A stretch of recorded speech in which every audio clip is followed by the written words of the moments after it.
it's Sheen and welcome back to my YouTube channel. Kumusta naman kayo? Sana nasa maayos kayong kalagayan. And ngayon, ang i-vlog natin ay magluluto tayo ng dynamite. So without any further ado, let's start!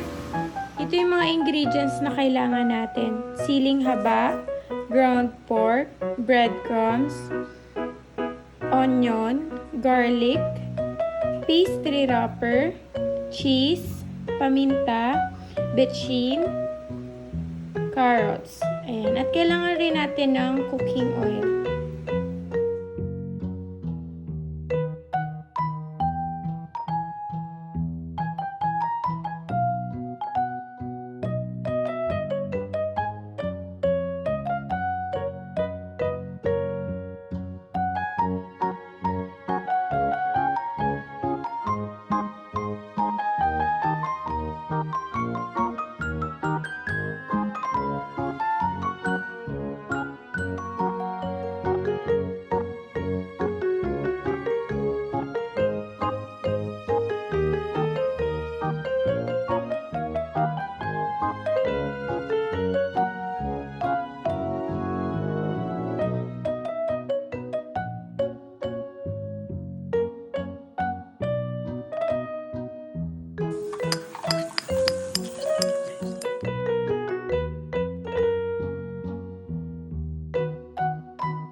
tapos na tayo magluto. At sana nagustuhan nyo ang video na to. Kung nagustuhan nyo ang video na to, don't forget to give this a thumbs up, subscribe to my channel, and click the notification bell para updated kayo every time magpo-post ako ng bagong video. Yun lang guys, don't forget to spread love, not hate. Bye!